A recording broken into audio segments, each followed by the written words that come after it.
Once you get this, you can read anyone. Hello, everyone. My name is Spencer. Thank you so much for joining the Leadership Launch series. This is the series where I teach people or teach leaders how to build themselves and their teams and smash through any milestones that they may have. Today, I'm going to discuss with you something called the background blueprint.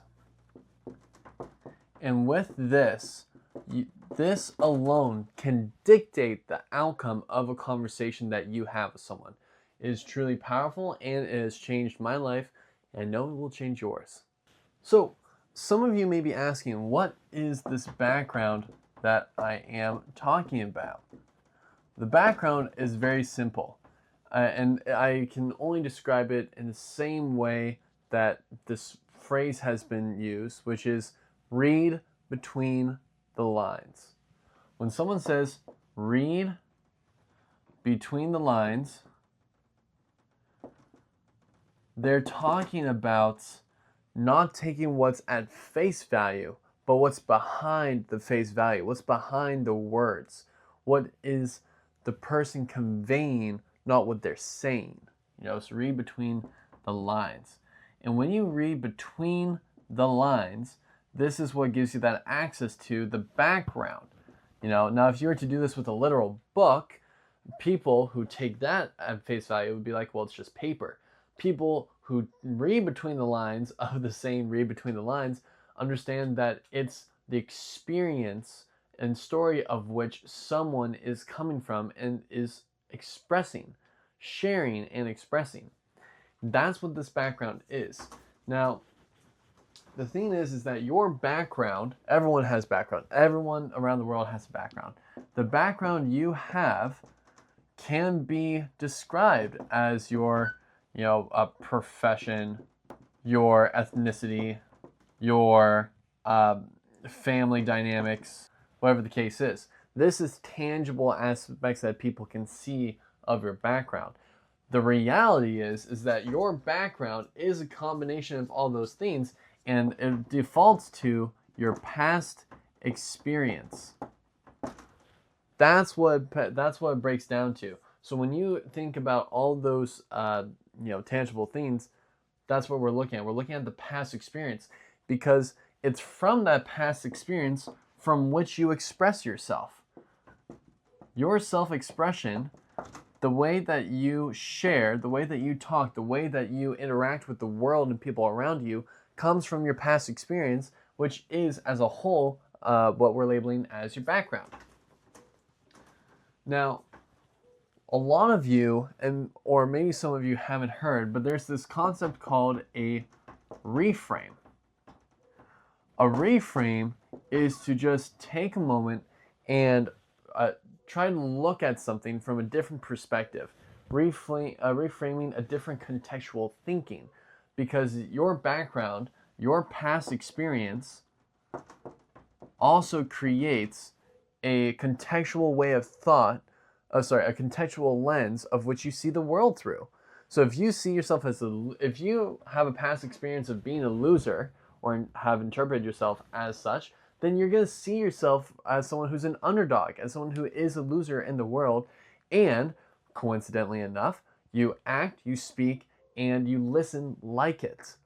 It's very powerful stuff. So a reframe is just taking the past experience context and replacing it with a different context that they could see based off of the past experience.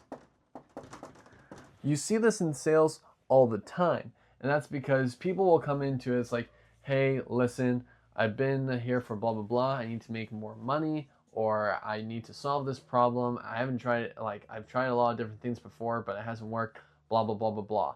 Well, what did you do? Oh, well, I usually do it myself. Okay, well, why are you here? And so yada yada yada, they're going to come from their past experience to their present context and their contextual thinking. They're going to end up with a problem. And so what a sales person does is, based off of the past experience they shared, they rewrite a new context of which someone can see their problem through. So a lot of people who have the issue of, again, I'm talking about sales reps, but a lot of people, sales reps who deal with the value objection, right? they will easily take the past experience. It's like, well, listen, if you've been doing it yourself and you're not getting the results you want, doesn't it make sense to shell out some money in order to make sure that you get this problem solved? So again, based off of what they shared, they make a new context, and that's what a reframe is. If I were to give you a visual demonstration, your context is a box. Okay, your background is a box. This is your conceptual thinking. This is from which you think and see the world through. Okay, this is the box. If you were to then make a contextual reframe of your background, what's going to happen is you're going to have a cube.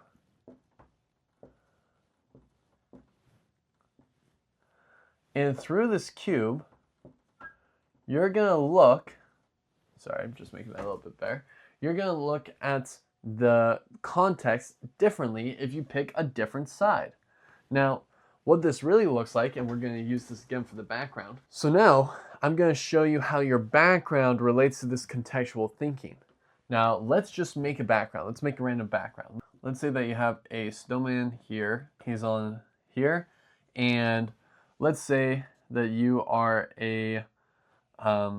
building a snow fort, right? So you're building a snow fort as a little kid. And you're making yourself a nice little snowball, right? So this is you. This is your thinking of the contextual background that you have. Now, if we take this same background and we apply it to a cube, which again is different contextual thinking of your past experience, then we have 6 ways that we can view this background. We have top, we have all around, we have bottom, and what we're going to do is we're going to redraw this snowman. So the snowman's going to be here, and it's on the ground, and then you have this little wall here, and you are creating your little snowball right here, right behind this wall. And if you take this and you look at it from different views, let's say that we take it from the top view. So if you look at it from the top, and I'm just going to draw the boxes a little smaller so you can see it. If you look at it from the top, you're going to see the snowman here, you're going to see the wall here, and you're just going to see this little kid here behind the wall, right? That's what you see. If you look at it from the side, let's say that instead of front, you look at it from the left. If you look at it from the left, instead of straight on, then you're going to see the snowman here, right? In fact, I'm going to do this. Say that this is here, and you as the kid's here. So we're going to push this a little back that way, and you are there. Okay, cool. So here's you as the kid behind your little snow fort. There's the snowman. If you look at it from the left, you're going to see the wall, but you're not going to see yourself. If anything, maybe you'll see like a little tuft of your head on top of it. Now, if you look at it from the right, then you're going to see the opposite. You know, you have this box here, you're going to see the snowman here, and you're going to see this wall with your little tuft. You're going to find yourself with a snowball, your hands on it, your whole body, and your legs on the ground. Okay? Now, the fact is that the whole background is this. Your experiences create this background, this space, almost like a snow globe. And then the contextual reframing, the contextual thoughts that you have, the contextual thinking that you have determines at which angle you're going to be viewing this in. And when you expand your horizon, when you take in more and more perspectives, when you have more and more people's input, what ends up happening is that instead of this becoming a square, it becomes exactly like I've stated before. It becomes a globe. It becomes a sphere that people can look at from any angle, from any dimension. That's what happens when it expands. And that's what sales reps are trying to do. If you ever work with a sales rep, they're not trying to just push you something. Any good sales rep is just trying to help you see a different context about why you haven't been getting the results you want, based off of the background that you've shared with them. The crazy thing is that the background, your background, affects how you see, how you hear, how you speak. Any medium of which you interact with someone, that your background stops that, or it doesn't stop that, your background influences that. So instead of seeing someone happy, insight would be seeing that there's something underneath. There's something behind the face value. Seeing with your eyes is seeing what's tangible in front of you. Seeing, having insight, is seeing what's untangible, what's not at face value. Okay? So from taking the scene, you gain insights when you look at someone else's background. Instead of hearing someone, their words, you're listening. You're listening. And that's what gets you listening. Instead of hearing someone, you listen to them. And instead of speaking at someone, instead of talking or speaking, it could have been either or, you're communicating with someone. Now, the thing is that your background influences everything. It's cognitive bias. That's how our brain works. And because of this, depending on how you interact with other people determines how they interact back at you. The way that you listen to someone influences the way that they communicate with you.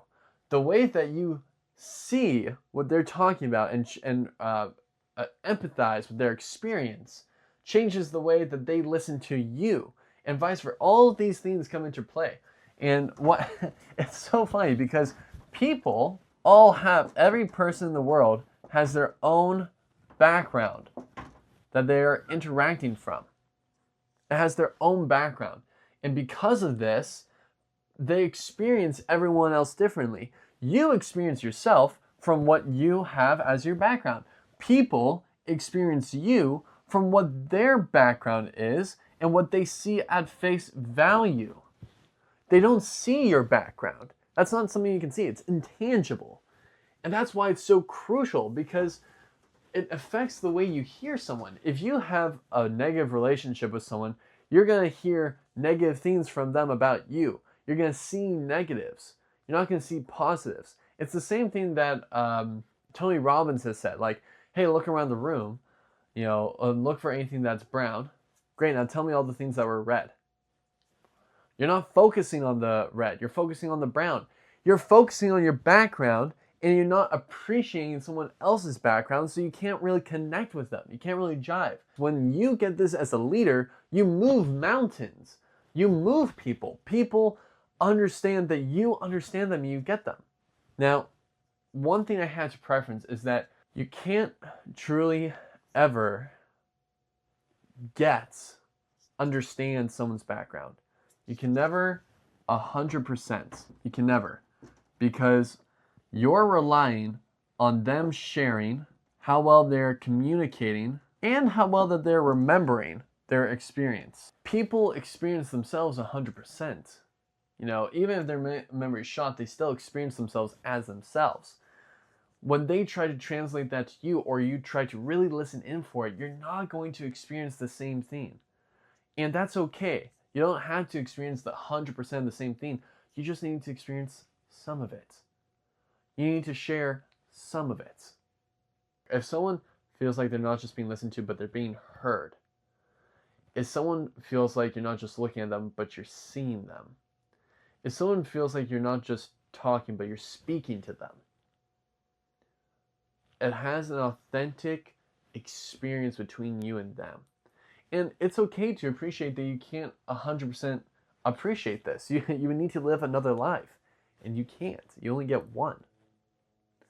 So that's what the background is. And this is also what determines what people share with you. And because you can't completely share someone else's background, you too share a contextual frame of how you see that person. And that can be as empowering as you can possibly make it and you possibly want it to be, or it can be as demeaning and destructive as you can imagine. That's why in the Bible it also says, your words speak life or death onto someone. It's because of this. It's because of the impact that this blueprint, this background that we all have is, and from what we relate to it as. To help you out with one last example, imagine a beach ball. You have a beach ball, and this beach ball has multiple different colors, right? This one can be completely black. This one can be gray. This one can be red, blue, yellow, white, etc. When you're talking to someone, imagine you're intersecting where all those colors meet. Here is you. And all this, because this is your background. You stand on this. This is where you are.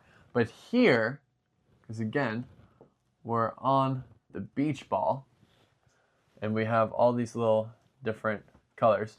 But here, when you see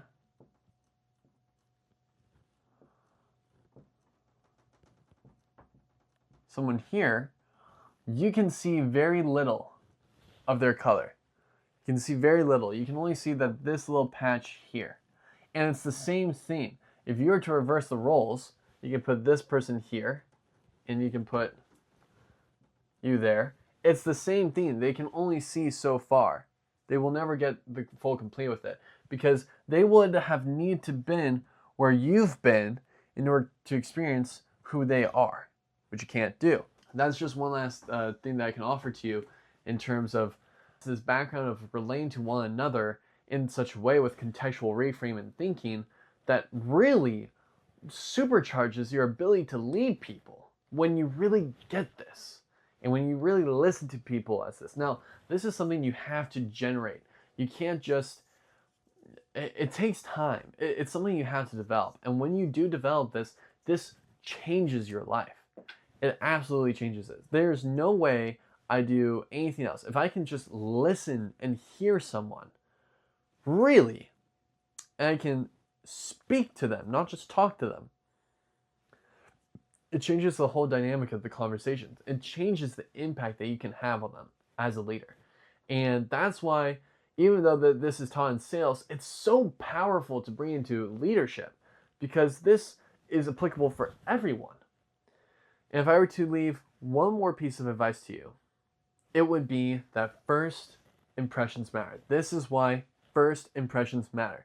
Because even though people can't see the background of which you carry, people see you.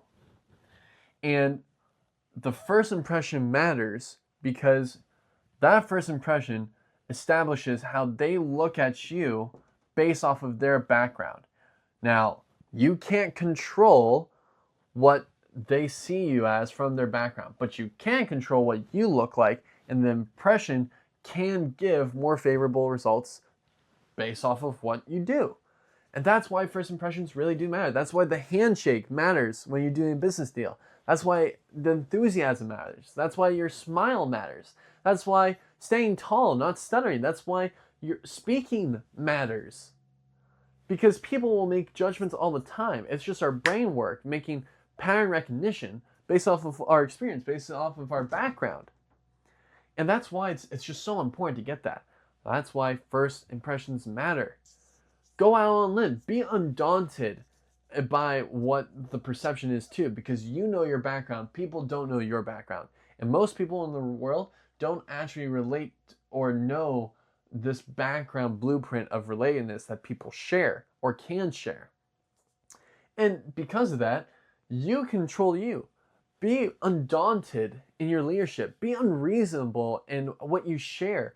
Be completely transparent with your experience and with yourself to other people. And you're going to find that through your speaking, you're going to have a more relation to the background of relatedness. And that alone moves people. That alone can influence people beyond measure. So I hope that you found that video useful and very educational. Comment down below, what are times in your life where you've read between the lines? And make sure to subscribe so I can see you all in the next video.